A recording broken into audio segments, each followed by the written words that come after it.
Hello, everyone. Welcome to today's class. I have all of your grades updated now on the Blackboard. So if you have turned in up to assignment 4, there may be 1 or 2 on assignment 4. I haven't put your grade in, so you should be up to date. So if you have turned in up to assignment 4, you'll have 280 possible points. So you can figure out where you are there. For going giving me assignment 3, you should get 260 total points. So keep an eye on that, get that going, and we'll finish up this week. We'll have a few more days next week as we hurry through this. Kind of interesting that I've discovered that a lot of you not, I think, I'm doing a social experiment, not watching the videos. So I'm not sure how many people I'm talking to here. But based on what I've seen from yesterday, don't think a lot of you are watching, and so hopefully that's going to put me a little bit differently on curves the next time, just because I want to make sure that I'm giving curves accurately. Right? I need to give the curve. If you feel like you guys are watching and doing these things, and maybe there's an area of a problem. But if you're not watching videos, the lectures, as we go over some of this stuff, makes me a little less inclined to give the credit. But we'll see. I've got a little more time. There's only 7 of you viewed yesterday, so starting yesterday, so we'll see. I'll be watching for that. So yesterday we talked about news and change to news and how news is being delivered. I actually showed you a video, or showed you a clip from Fox Sports about how they're changing news, their coverage online, where they're going away from digital. I'm going away from printed things on the digital, now just going to a more video-based storytelling. So anyway, I thought this was interesting, and so we're going to go through. There's a professor at another college who's been using this for a couple years now. He has a little timetable of how online journalism has changed. But I thought this was kind of interesting. This was a video back from 1981, and then we'll get into what's going on with since then, year by year since then. But look at this in 1981. Think of how different this world is than the world we live in now. Imagine, if you will, sitting down to your morning coffee, turning on your home computer to read the day's newspaper. Well, it's not as far-fetched as it may seem. In fact, both local San Francisco papers are investing a lot of money to try and get a service just like that started. Science editor Steve Newman reports on one person already using the brand new system. 17 stories up in his fashionable North Beach apartment, Richard Halloran is calling a local number that will connect him with a computer in Columbus, Ohio. Meanwhile, across town, in this less than fashionable cubbyhole of the San Francisco Examiner, these editors are programming today's copy of the paper into that same Ohio computer. When the telephone connection between these two terminals is made, the newest form of electronic journalism lights up Mr. Halloran's television with just about everything the Examiner prints in its regular edition. That is, with the exception of pictures, ads, and the comics. 8 newspapers around the country are currently in the computer network, and within the next few weeks, 3 others will join in. This is an experiment. We're trying to figure out what it's going to mean to us as editors and reporters, and what it means to the home user. And we're not in it to make money. We're probably not going to lose a lot, but we aren't going to make much either. Both the Examiner and Chronicle began service within the last 2 weeks and printed full-page ads about it. Of the estimated 2,000 to 3,000 home computer owners in the Bay Area, the Chronicle reports over 500 have responded by sending back coupons. Even though the electronic newspaper isn't as spiffy-looking as the ads imply, people using the system are excited about its potential. With this system, we have the option not only of seeing the newspaper on the screen, but also optionally we can copy it. So anything we're interested in, we could go back in again and copy it onto paper and save it, which I think is the future of the type of interrogation an individual will give to the newspapers. This is only the first step in newspapers by computer. Engineers now predict the day will come when we get all our newspapers and magazines by home computer, but that's a few years off. So for the moment at least, this fellow isn't worried about being out of a job. Steve Newman, News Center 4. Well, it takes over 2 hours to receive the entire text of the newspaper over the phone, and with an hourly use charge of $5, the new telepaper won't be much competition for the 20-cent street edition. Wow, think about that. And I love it. The guy's going, hey, I can save it on paper. And so you really think about just how crazy that is. So I want to go and look at, before we get to the slides that we have, just something that done on Forbes about 3 ways social media is changing how millennials, which is your group for the most part, consumes news. So we look here, it says 85% of millennials say that staying up to date with news is at least somewhat important to them. There's something called the Media Insight Project. And there's a great line here. That number is staggering considering that many people blame millennials for the death of modern newspapers. But if you look at how millennials consume news, and there's 3 things that they give it credit for. One is that now news is integrated into your lives. So for me, for example, I get up in the morning, I turn on the television to watch a little news, and I get my newspaper and read the newspaper. It's appointment for me. This is what I like to do. This is how I like to start my morning and get going. For millennials, 60% of millennials say they come across news when they're engaging in other activities. So you're on social media and you say, hey, this has happened, or there's something is going on. So most millennials get the news from Facebook. And then you also have Twitter and Instagram. But Facebook is about relationships, and we'll see that in just a minute. So you see this too. 61% of millennials get their political news on Facebook, which is very interesting to me. So if you're a politician, that's a great way to get. Imagine a world where you're able to use microbes to clean up huge amounts of industrial waste, including the plastic floating in the Pacific Ocean. The technology. Cut that off. Number 2, you're exposed to opposing viewpoints. Americans spend 36 more time reading news stories that match up to their views. Generally, people don't want to read things, and they don't want to read something they're not going to go by. If you're very liberal, you're probably not going to watch Fox News. But 83% of millennials that are exposed to diverse opinions on social media, 73% of them click to learn more. So the line here is it's good news for anyone who needs to market on Facebook, because you can find ways to get people's attention and get them to click on your product. And the last thing is millennials consume news from people they know. You guys don't remember Dan Rather, but that's talking to people like me. And it says, do you remember when Dan Rather was like a trusted friend? You invited him into your home every night. Your group isn't looking for that. It says millennials are twice as likely to prefer getting their information from people that they know. It says they don't want to hear what Anderson Cooper thinks. We all know Anderson Cooper works for CNN. They want to hear what their buddies think. So it's changing the way millennials consume the news that they have. So just thought that was interesting to bring up as we talk about social media, online, and how that is affecting news coverage. But anyway, there's these slides I've been using for a little while. Again, they're from a professor at King's University, and I think it brings you really some good points that we can use about online. Basically, he lists here from 1983 to 88. 1983, we're talking about as the computer has advanced. Time magazine named the computer the machine of the year in 1983. In 1985, remember 1981, we just saw the video, 8 newspapers were getting involved in delivering their product online. In 1985, 22 nations are said to be involved in video texting and teletexting and different ways they can deliver their news. In 1986, computers are available in university computers, labs, and offices.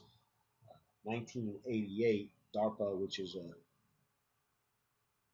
Department of Defense office, makes the internet public. And remember that they started the internet initially to be ready to protect news and protect vital information if there was some kind of global attack or something like that. But the technology had advanced, so in '88 it was made. They made it public they made the internet public. In 1990, and I'm not a programmer or involved in these things, and you guys that do a lot of this saw that Tim Berners-Lee created hypertext markup language, HTML.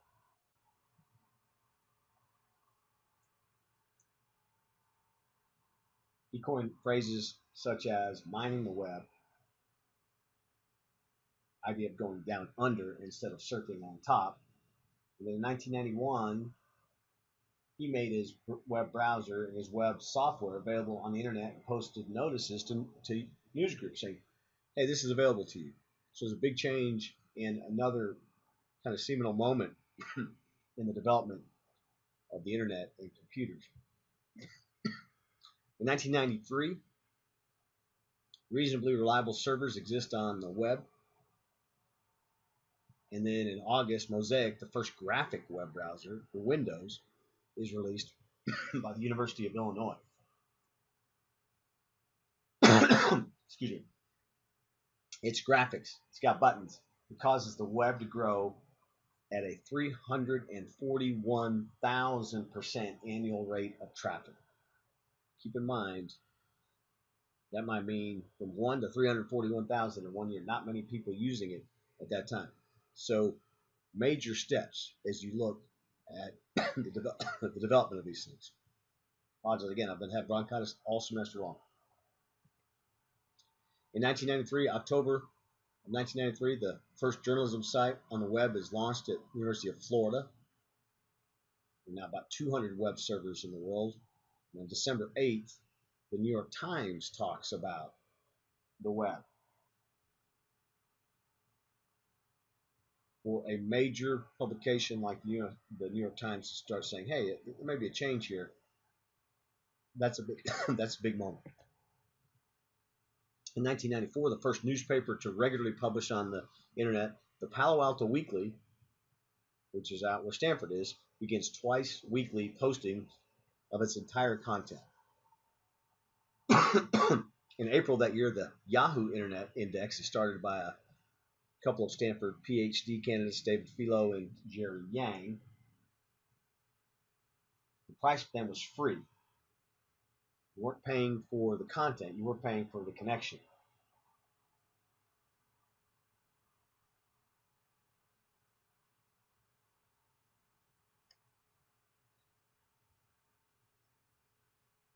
In 1994, the first Canadian newspaper, the Halifax News, goes online.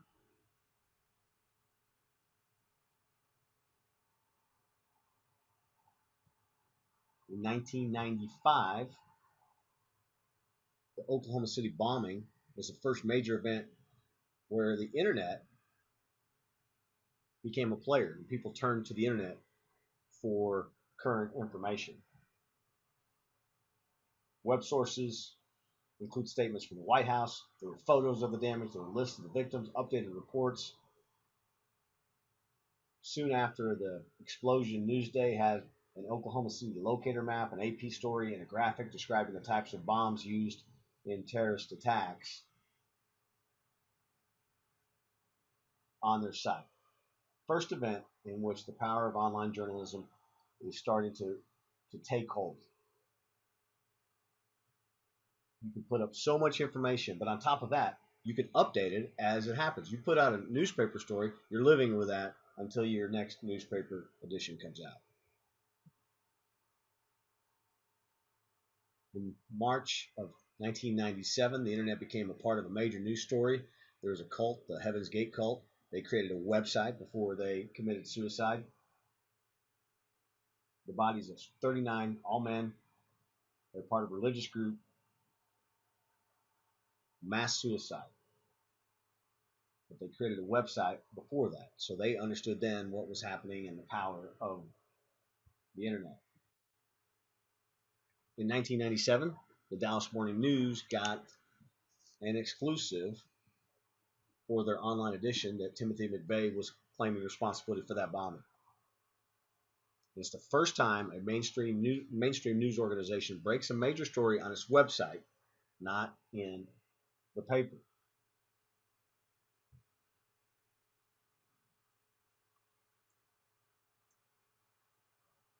It was the beginning of an idea that print editions are for context, background, and reflection, which is kind of what we've come to see today. and online was for breaking news. Back in those days, there was a division in the newsroom because you had an online staff and a print staff. And the reporters normally wanted to see their stories in the print edition. Of course, that has changed over the years.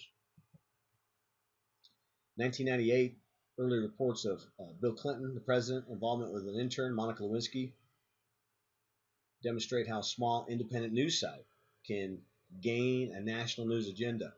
We've talked about that all semester long, that you don't have to be a big, powerful organization anymore. A smaller group can get that going. That was Matt Drudge.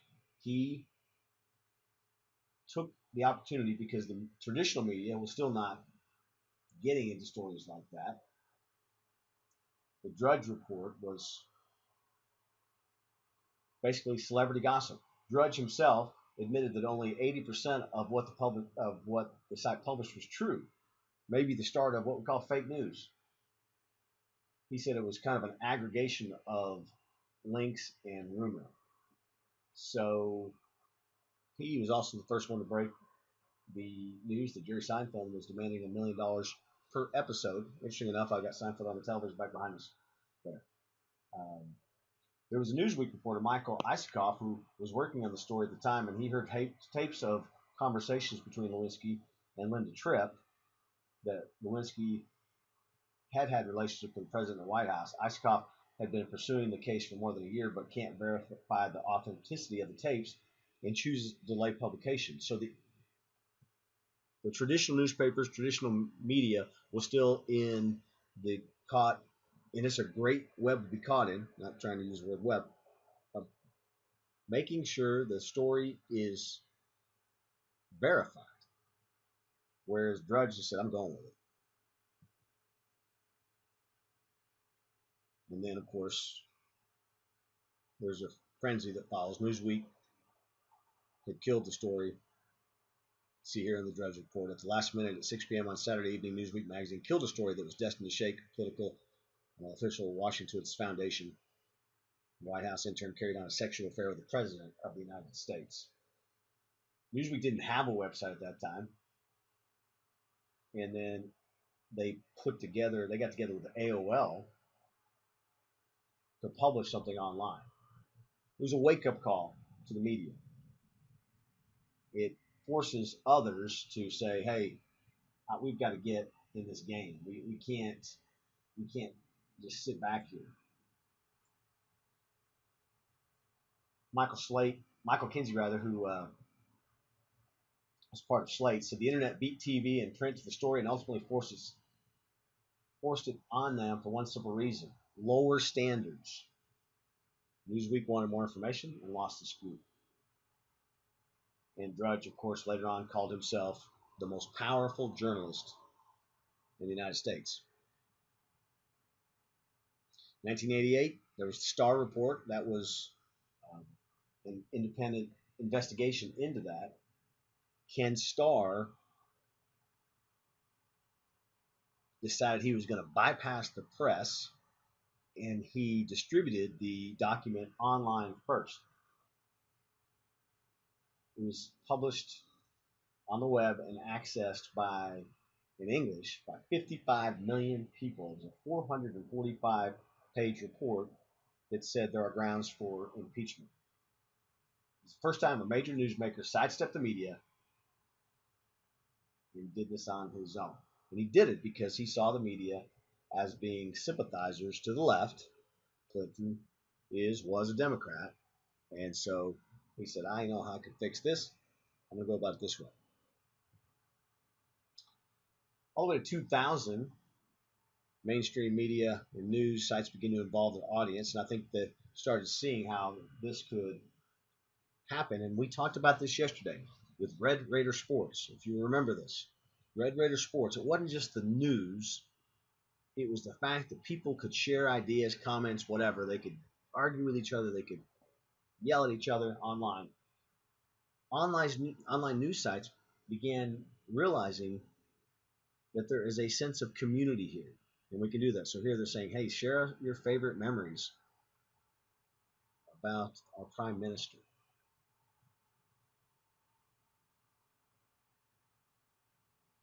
So in 2001, when September 11th happened, the bombing of the towers in New York City and the bombing or the crashing into the Pentagon, the plane that was brought down in Pennsylvania, you can see the websites are down. Most websites are overwhelmed by the traffic, not able to handle the traffic, and become unusable. So people started turning to television because they wanted to see what was happening. But then they recovered.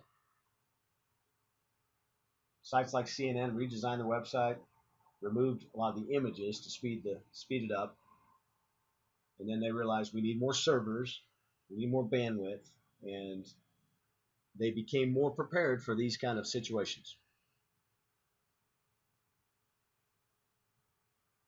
In 2003, we talked about this the very first day, classified listings start going away from newspapers. It's been really the biggest revenue loss for newspapers.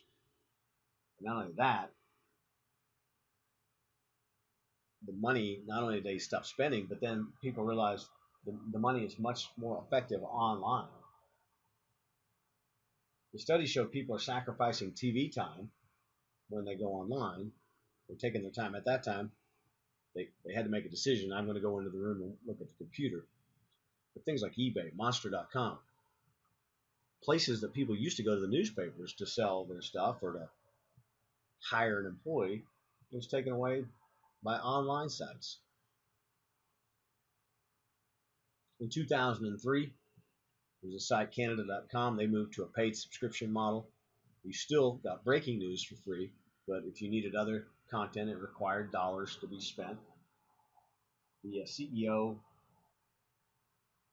of Canadian media, of CanWest, which is another Canadian media giant, said, "There's no point in having Canada.com with 120 million page views a month if nobody's paying for it." And he said, "You know what? We'd rather have the money than the page views." The thing that they discovered, and that everyone else pretty much discovered, is people didn't really want to pay for it.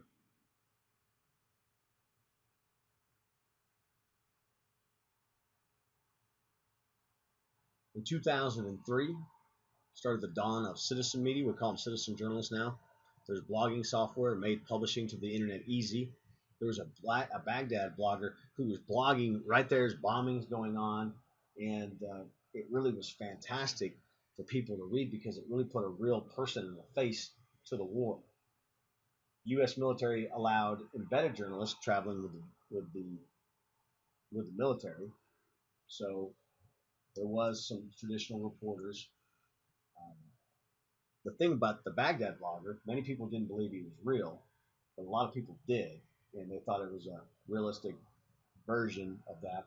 And a lot of different people said it gave a human voice and a human face, and not really a face, but a human touch to what was going on, what we were seeing on television and seeing online of the bombings and everything else. Well, this guy was blogging right there from the midst of it.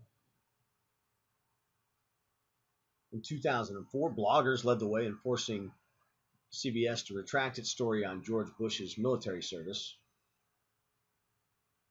On September 8th of that year, 60 Minutes had a piece alleging that Bush had received preferential treatment from the military that allowed him to be in the Texas Air National Guard, and then he didn't have to be drafted. The story was based on a couple of documents they said they were given to them. After the report aired, several bloggers raised questions about the documents, citing the typeface that they saw appeared to have come from a computer. The questions turned into a bit of a storm and led to a statement from the network that CBS cannot prove that those documents are authentic. CBS then had to do an inquiry, and 3 executives eventually lost their job, and the producer, Mary Mapes, also lost her job, and the anchor, Dan Rather, announced he would retire after that. So the bloggers found that a community of people who put together computer and writing experts looked at that and challenged the mainstream media and basically won. CBS had to back down. Just like the blogger from Iraq, you had the tsunami in 2004.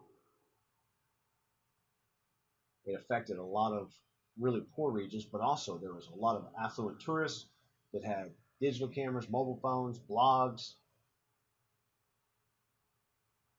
Within hours, before, think about how hard it would be to get to that area. You had a growing number of then what was start being called citizen journalists reporting on what was happening. There was a gentleman who was on his hotel balcony who took a picture and it got national acclaim. There were bloggers who were set up.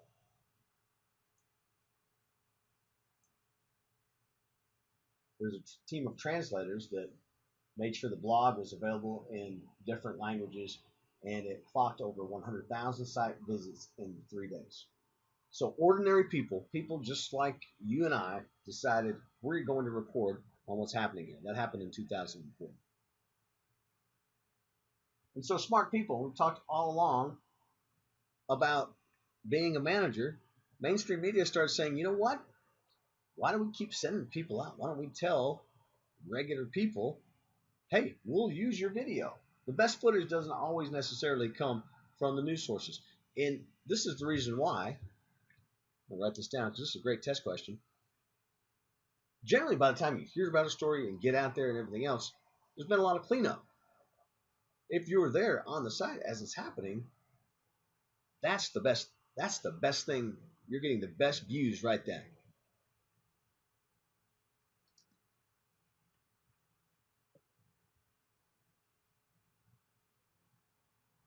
In 2005, newspaper subscriptions still plummeting. News sites start experimenting with citizen communities. And again, it's just putting things out there about your community.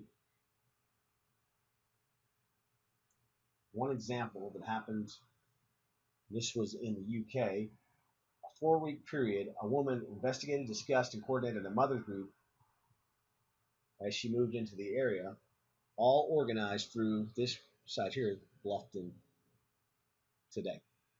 So again, people saying communities, which again, we talked about this yesterday, Red Letter Sports. The news organizations caught on. In 2005, journalism.org, in an annual report on journalism, said a growing number of news outlets are chasing relatively static or even shrinking audience for news. One result of this is that most sectors of news media are losing audience. The only sectors seeing general audience growth today are online, ethnic, and alternative media. As a manager, you're looking at that and you realize there's declining interest in mainstream news sources and that really nobody under the age of 30 is subscribing anymore to print publications.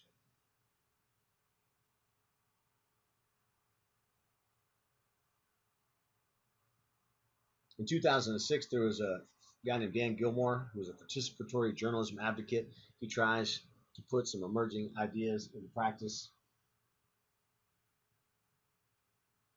I realize that people aren't all that interested in reporting on their communities because it is work to be a journalist. It is work to go out and write on stories. Back to Time Magazine, 2006, we saw them earlier. The collaborative web becomes the Time Magazine Person of the Year. Self-publishing has become mainstream.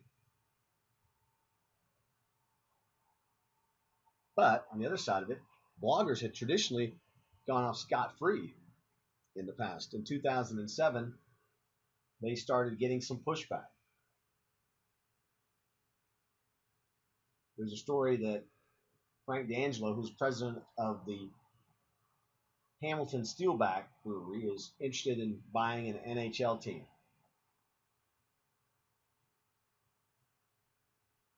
There was a guy who issued a verbal assault against D'Angelo, and D'Angelo brought a lawsuit against him.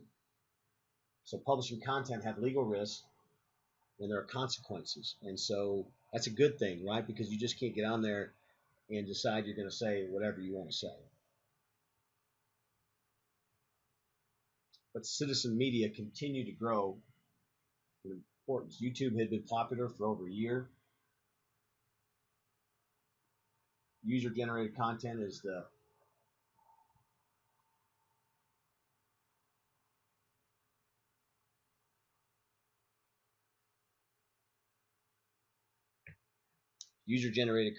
content is all over the place. We had the Virginia Tech situation happening, and users were taking up and looking for that. People are saying, I'll be a citizen journalist. If something's happening, I'll be there. So you see there the picture of the guy. He was involved in hit and run, and somebody saw it, and they videoed it and published it. 2007,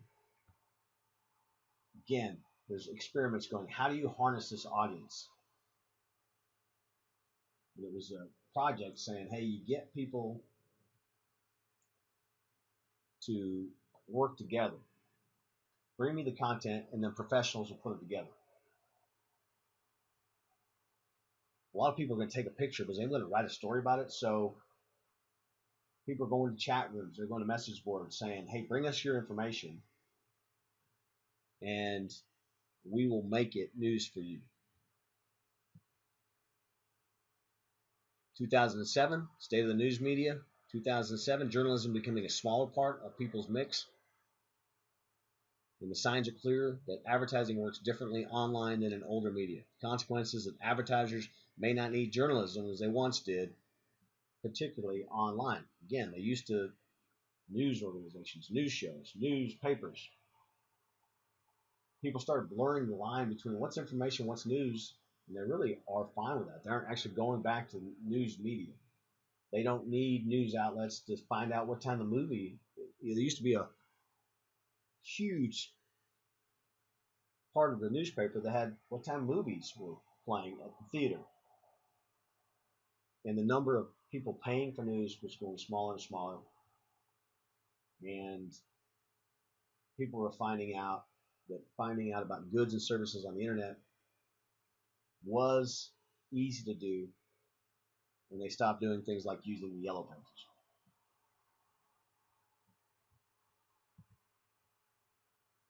In 2007, newspapers started getting away from subscription-based news, and really the only way they see to be able to make money is through advertising. It's the only workable funding model. And then you see in 2009, use of citizen content is commonplace. A lot of this, again, is from Canada and Great Britain because this college is in Halifax. The front page of the Globe and Mail, the print edition, 6 photos of violence in this African city, or Chinese city, and all of them taken off of Twitter. And the verification is not done by people's real names, it's done by people's reputations online. It's huge. It's a huge, again, change to say, we see this media and we're going to take advantage of it. So you see the state of news media said the power is shifting to the individual journalists and away from institutions, from big conglomerates.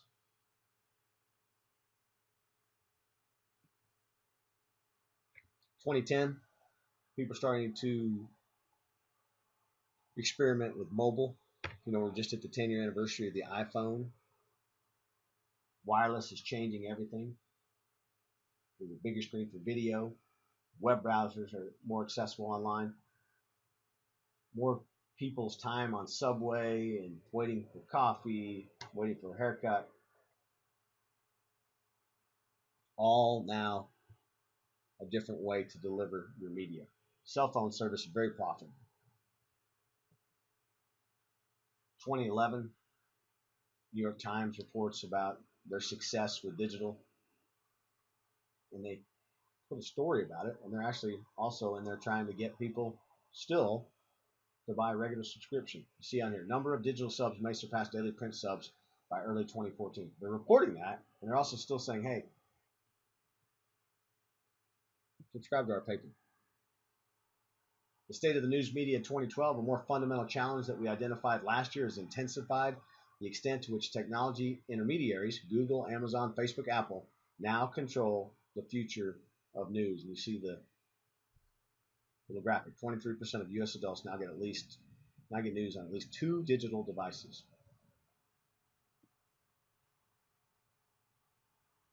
You still see that some newspapers, the Globe and Mail here is again moving to charge the readers for its online content. They're seeing that the New York Times is getting away with that, so they're going to try again. And then in 2013, this was done in his graphics, these slides were done in 2015, but in 2013, Instagram starting to arrive. This is the New York Times. They're taking a photo off of Instagram. And it's the time when they're laying off their photographers and putting the work of contracted photographers on the front page. So this guy, Nick Lamb, who took this picture, he's a freelancer. He's got his own way to distribute the pictures. He puts them wherever he needs to put them, takes them online with his phone or whatever, his iPhone, puts them online. He doesn't need to work for the New York Times, but the New York Times needs his pictures. So it's a great method there of seeing how things are changing and how our world is changing.